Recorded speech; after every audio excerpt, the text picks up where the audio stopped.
let's move it on. Hangman Page and MJF. So we have had a few interactions with these guys over the past few weeks. It was an excellent brawl between them last week. They have basically been running into each other kind of in the back. MJF like actually came to play. He real like it was funny because Heyman was basically saying, "Hey man, that's the best you got," and then MJF had to actually dig in his bag, and we got good MJF a few weeks in a row. What do you think before we get to the face to face here? What do you think of these of the brawl that they did and the uh, different promos leading up to this one? I thought the one from the 2 weeks ago's Dynamite was great with them backstage. The match with before MJF has his match with Dustin match, and then he goes to attack Dustin, and they're in Austin, Texas, and then you have the brawl or whatever else and pull apart. I thought that was all excellent. I thought it was all excellent. I thought MJF like this is the stuff that like this is why he's frustrating it because it's like he's clearly talented and he goes into hackery because of whatever. He finds it to be easy. He finds it to be more common denominator, low hanging fruit. He finds that works the dumbest of people in the dumbest people that watch this stuff. I don't know. It moves them more, so he goes with that. I don't know, but like I thought that this was, I thought it was excellent. Like, hey man, this ain't really you. And it also like it's also out there. I think a week or two ago, I was telling you about like, the Dangles thing about like, yeah man, like Hangman's not built for this. And then he literally said, like, yeah, you're not built for this. I see, like, you might be fooling yourself. You ain't fooling me. I'm an actual vermin. You're not. You're trying to live like a low life to prove something you're not. So yeah, I thought it was really well done. So that brought us to this week. He came out to open the show. They brought out Hangman with him. Extra security around the ring. Fans immediately make a choice. They start chanting cowboy shit. MJF called the fans poor. He got started from there. He brought up how Adam Page screwed him out of winning the first ever Casino Battle Royal in 2019. I appreciate the lore, which I don't remember that at all. At uh, all. so that forced him to scratch and claw his way up from the bottom of the roster. Adam Page said he knows who, and he basically ended up saying some shit like, By screwing over Cody in a match against Jericho. Yeah, it makes sense. Okay, buddy. he basically was saying he's got the microphone and a scarf or whatever. Yeah, And he said you were given everything. It was almost like the Karrion Cross Adam Cole promo, where it's like you get the girl, you get the entrance, whatever else. All you gotta do is ring the bell for me. He was like, all they gave me was a scarf and a microphone. I was like, they also gave you a few of the top babyface in the company in the yes, time. You fucking liar! Like, yes, yes. Um, But never mind that. Page said he knows who MJF is and what he's done. Now these guys have scarcely actually faced off with each other and kind of lived in uh, intersecting or parallel worlds that have not intersected. But yeah, they're thank God. but it's almost like they do pay attention and they clearly know who each other are, and the fans have already made this connection between them just being on the opposite side, and them not playing it like it's nice to meet you, Hangman Page. Like, them not doing that is refreshing. No, but the thing was, MGF was trying to do that, and then Adam Page was like, "Can you cut the bullshit and just get to the shit already?" Which I appreciate because like we don't need the pretense of you've been around circling around each other and blah blah blah. It's like we work at the same company for 5 years. We wrestle the same people. We fucked over the same people. Yeah, we're familiar. Like we watch our TV shows. Like we're not Kenny Omega or Brock Lesnar. MJF then chastised the fans Like for no, but yeah, he should have been like, remember when you accused me of possibly being the devil last year or 15 months ago? Yes, we're familiar, asshole. Knock it off. oh MJF then chastised the fans for deciding that Hangman Page should be the main character in AEW.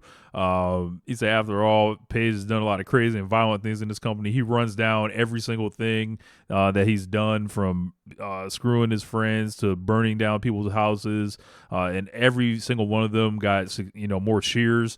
And the fans cheered every successive one. Then he talked about how Hangman ended CD's career. That caused Hangman to explode. Basically about how much Daniels gave to the pro wrestling business. Fallen Angel chants. He really dug deep into this, talking about he's 100 times a man MJF would ever be. Then he asked MJF what people were going to say about him if his career ended tonight. I think that actually kind of stuck with MJF. From there, Page said he worked for everything he's gotten in the pro wrestling business. He's lied about 100 times over the past 5 years, but he never lied to the fans. On the other hand, MJF would tell everyone that he was better than them, and he knows it. Page then said, for once, he hopes if MJF is wondering if that's really true, because deep down he knows it isn't. MJF said, get the fuck out of here, basically. He was like, 35. He says, you're like, you're a child. Yeah, he said the history books don't give a damn about how you get the job done, whether he won things fair and square, and basically did like a child's voice. He said Hangman Page was a golden boy in 2019 when AEW started. MJF was not. All he needed was a scarf and a microphone. MJF challenged him to name one thing he's better at than him, and then Page just replied, I am real. And then MJF looked kind of shook from there. Like, he didn't have no answer for that, because we know he's a cartoon character gimmick motherfucker. But this is always the part of MJF that is interesting, where it's like, yeah, man, he be putting it on, but we know what really bothers you is that they don't love you like that. And right. Same thing with that's the part that's good with that's the good heel part about MJF. Whenever it's good, it's like he goes up against one of these guys that are, whether it's someone like Ospreay or now Page, and it's like he sees them as contemporaries. He don't get the love like that from the crowd. It also goes into the character of I gave you my heart one time, y'all broke my heart. I'm going to ruin all your favorites. Is the thing he's been on ever since he came back last year. It's a part of that. It's like why do you love them and not me? That's the actual good part of his character. Whenever he whenever he gives you something beyond your sports team suck, you're poor, I'm rich, I'm better than you. No, that part is the vulnerability of all I want y'all to do is love me, and y'all did love me once upon a time with Adam Cole, but y'all hated, y'all eventually turned on me for that, and I hate y'all, and y'all like them, and I want you to love me. That's the part that's good about this with MJF. So yeah, I really enjoy all this. There was a part at one point where I think Adam Page said something along the lines of MJF's a coward, which is true, and then talked about I think he said something along the lines I've never lied to the fans or whatever else, and I was like, yeah, there was one part where you didn't want to run a rematch against the Young Bucks until you fucked them, so you can spare me your bullshit too, Adam Page. But yeah, man, this was really well done.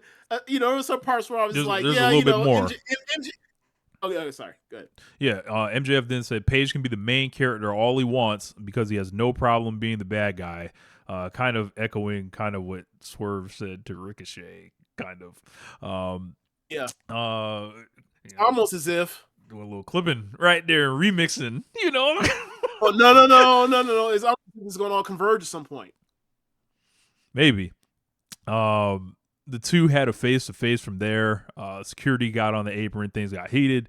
And instead of leaving or getting physical, MJF turned to leave, then he spit on this nigga. And then it was like, good God. Did you see spit coming?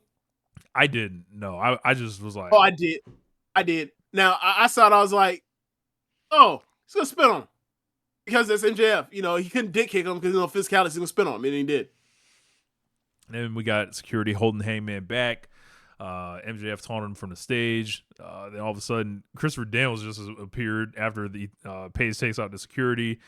He told him not to listen to MJF, and that was the end of the segment. I thought this was sensational. It took a long time to do, but I think, from guys that were around since 2019, I think they earned it here. I think this was necessary to really I thought drive this this was home. really good.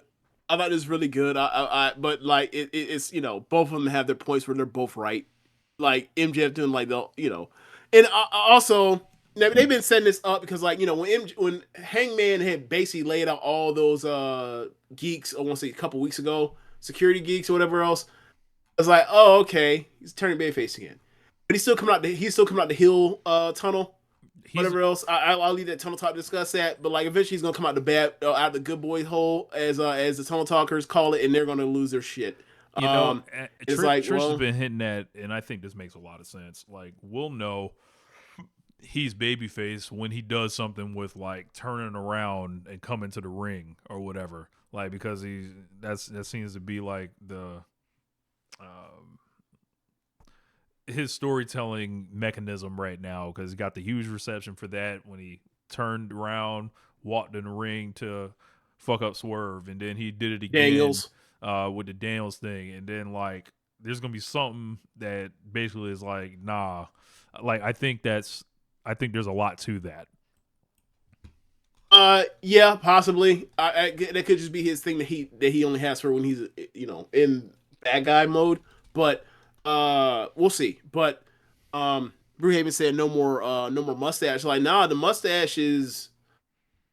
I think the look of the mustache or the beard and mustache facial hair is different than it was even like 2 weeks ago. Like it was like it's thicker now. Like there's something going on there. Like I'm not about to get into his. I already done it enough, but I'm not going to go into details of like what he does with his facial hair to commit to his character. But yeah, like this is a heel versus heel feud where there is clearly one heel that's going to get more cheered than the other heel right now. And I think eventually the way this is going, because of the Dangle stuff, because of the Dustin stuff, because of the way he's beating people, he's beating up geeks or whatever else. I think that like this is they're baby facing him right now. Will this be a permanent baby facing? We'll see. I think it'll be a part of a gradual story for him. Now as far as the MJF stuff, oh, it's gonna be a fun match or whatever else. Now the whole part about like the you cheat is like, it's great you pulled that out, Hangman Page, but like I hate to tell you this, guess what's gonna happen in your match? He's gonna cheat your match. You're gonna win or lose. It is not gonna matter whether someone was actually the better guy to you two. It's gonna be depending on who hit who with a fucking ring. It's like every other MJF pay-per-view match. So you pointed it out. You point out don't mean shit. It just means you're like exposing his gimmick.